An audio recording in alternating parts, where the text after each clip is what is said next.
నమస్తే, నేను మీ శ్రీజ. ప్రస్తుతం మనతో పాటు ప్రముఖ వేదిక ఆస్ట్రాలజీ సురేష్ గారు ఉన్నారు. ఆయనతో మాట్లాడదాం. ఉత్తర నక్షత్రం వారికి ఏ విధంగా ఉందో అడిగి తెలుసుకుందాం. నమస్తే సురేష్ గారు. నమస్తే శ్రీజ. అక్టోబర్ మాసం 2024 కనుక మనం చూసుకున్నట్లయితే ఉత్తర నక్షత్రం వారికి ఏ విధంగా ఉండబోతుంది, వాళ్ళు ఏ జాగ్రత్తలు వహించాలంట? శ్రీజ, మనం కనుక అక్టోబర్ మాసం కనుక చూసుకుంటే ఇది చాలా విశిష్టమైన మంత్. ఎందుకంటే ఇందులో చాలా పండగలు, పర్వదినాలు అవన్నీ ఉన్నాయి. బిగినింగ్ నుంచే మనకి ఈ మంత్ బిగినింగ్ నుంచే మనకి మహాలయ అమావాస్య స్టార్ట్ అయిపోతుంది. అక్కడ నుంచి వచ్చేప్పటికి దేవీ నవరాత్రులు 9 రోజులు, విజయదశమి. ఈ మంత్ ఎండ్లో దీపావళి పండుగ ఎండ్ అవుతుంది. దానికి ముందు అగైన్ 3 రోజులు పర్వదినాలు ఉన్నాయి. లక్ష్మీ పూజ, నరక చతుర్దశి, మధ్యలో అట్ల తద్య, ఇంకా చాలా పండగలు, ముహూర్తాలు ఇవన్నీ చాలా ఉన్నాయి. ఇంత గొప్ప మాసంలో ఉత్తర ఫాల్గుని నక్షత్రం వాళ్ళకి లేదా ఉత్తర నక్షత్రం వాళ్ళకి ఎలా ఉందో మనం చూద్దాం.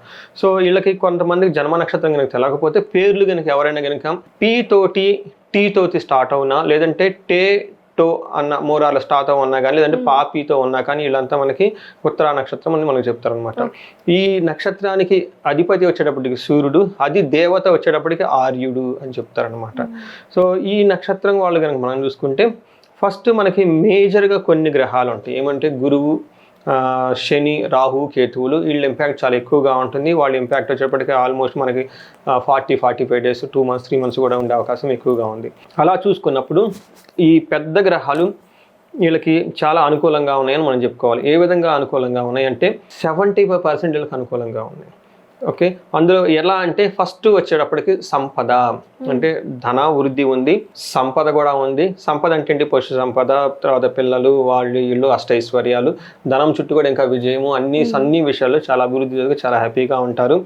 తర్వాత పట్టాభిషేకం. ఇప్పటిదాకా కనుక ఎవరైనా ప్రమోషన్స్ కానీ ఏమైనా కనుక ఎక్స్పెక్ట్ చేస్తూ ఉంటే ఇది వాళ్ళకి బెస్ట్ టైం. ఎవరికైనా జాబులు రాని వాళ్ళకి జాబులు రావటము, సరే వర్క్ రిలేటెడ్ ఏదైనా కానీ ఉంటే వాళ్ళకి ఒక కొత్త న్యూ అసైన్మెంట్, ఒక న్యూ ప్రోగ్రెస్ వచ్చేసి ఉన్నతంగా వచ్చే అవకాశం ఈ మంత్లో వాళ్ళకి చాలా ఉందని చెప్పుకోవాలన్నమాట. ఇవి కాకుండా మనకి కొన్ని గ్రహాలు చాలా ఫాస్ట్గా మూవ్ అయ్యి ఉంటాయి. అవి వచ్చేటప్పటికి శుక్రుడు, కుజుడు, తర్వాత బుధుడు, శుక్రుడు, వీళ్ళు వచ్చేటప్పటికి మిక్స్డ్ రిజల్ట్ని ఇస్తున్నారనమాట. ఎలాంటి అంటే వీళ్ళకి 3 విషయాల్లో కొంచెం జాగ్రత్తగా ఉండాలి. మిగతా 5 విషయాల్లో చాలా చక్కగా లైఫ్ని ఎంజాయ్ చేయొచ్చు. ఫస్ట్ వీళ్ళకి మృష్టాన్నం, చాలా మంచిగా హ్యాపీగా భోజనం చేయటం, అవన్నీ చేస్తూ ఉంటారు. తర్వాత అక్టోబర్ 4th నుంచి ధనలాభం చూపిస్తుంది.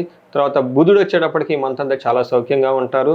తర్వాత కుజుడు వచ్చేటప్పటికి కూడాను వీళ్ళకి చాలా క్షేమాన్ని కలిగిస్తూ ఉన్నారు. అయితే కొన్ని విషయాల్లో వీళ్ళు చేస్తున్న పనుల్లో అపజయం ఎదురయ్యి ఇబ్బందులు పడి తద్వారా అతిగా భయపడే అవకాశం కూడా ఎక్కువగా ఉంది. ఈ ప్రకారంగా మనం చూసుకుంటే ఈ రెండో ఆస్పెక్ట్లో వీళ్ళకి ఒక 60-70% చాలా బాగుందని చెప్పాలి, పాజిటివ్గా ఉంది. ఒక 30% నెగిటివ్గా ఉందని చెప్పాలి. బట్ ఓవరాల్గా చూసుకుంటే ఉత్తర నక్షత్రం వాళ్ళకి బాగుందని మనం చెప్పుకోవాలన్నమాట. ఎందుకంటే 60-70% వాళ్ళకి ఓవరాల్గా బాగుంది కాబట్టి బాగుందని మనం చెప్పుకోవాలి. సో వీళ్ళకి స్త్రీల వల్ల కొంచెం ఆటంకాలు ఎదురే అవకాశం ఎక్కువగా ఉంది. అట్లా పై అధికారుల వల్ల కానీ, లేదంటే ఫాదర్ లాంటి ఫిగర్ల ద్వారా కానీ, లేదంటే వాళ్ళ ఇంట్లో వాళ్ళకి హెల్త్ రిలేటెడ్ కాంప్లికేషన్స్ వచ్చే అవకాశం కూడా చూపిస్తుంది. కాబట్టి ఈ 2 విషయాలు జాగ్రత్తగా ఉంటే మిగతా అంతా చాలా చక్కగా హ్యాపీగా ఉంది. కాబట్టి లైఫ్ వీళ్ళు దేవీ నవరాత్రులు చేసుకొని, ఇంకా వీళ్ళకి వీలైతే కనుక మహాన్యాసపూర్వక ఏకాదశి రుద్రాభిషేకం చేసుకోగలిగితే కనుక ఇంకా ఎలాంటి నెగిటివ్ ప్రాబ్లమ్స్ ఏమైనా ఉంటే ఎనర్జీ అవన్నీ వాళ్ళ నుంచి దూరంగా వెళ్ళిపోయి ఆ తర్వాత లైఫ్ అంతా చాలా ప్రాస్పరిటీగా ఉంటుందని చెప్పేసి మనం వాళ్ళకి ఒక సలహా, దేవీ నవరాత్రులు కూడా తప్పకుండా చేసుకోండి. తర్వాత వీళ్ళకి అమ్మవారి ఇంకా కృపా కటాక్షం కోసం ఏమైనా మనకి దీపావళి పండుగ కూడా చక్కగా జరుపుకోవాలని చెప్పేసి అలా జరుపుకొని ప్లస్ వాళ్ళకి అష్టైశ్వర్యాలు, భోగభాగ్యాలు కలగాలని చెప్పి మనం కోరుకున్నాం వాళ్ళకి. సార్, చాలా మందికి రాసుల గురించి, నక్షత్రాల గురించి, ఇంకా ఏమేమి హోమాలు కానీ పూజలు కానీ చేస్తూ ఉంటే మంచి జరుగుతుంది, ఇవన్నిటి గురించి అడగాలని అనుకుంటారు. కానీ అలాగే ఇప్పుడు మిమ్మల్ని కాంటాక్ట్ అవ్వాలంటే ఎలా అంటారు? ఈ స్క్రీన్ మీద కనిపిస్తుంది నెంబర్ ద్వారా మనకు కనెక్ట్ అయితే మనం వాళ్ళకి హెల్ప్ చేయొచ్చు. Thank you so much sir. Thank you అండి. చూసారు కదా, మీకు ఏమైనా ఇండివిజువల్గా ప్రాబ్లమ్స్ ఉన్నా సార్ని రీచ్ అవ్వాలి అనుకుంటే స్క్రీన్ మీద ఉన్న నెంబర్కి కాల్ చేయండి. ఈ వీడియోపై మీ అభిప్రాయాన్ని కామెంట్ చేయండి, సబ్స్క్రైబ్ చేయండి.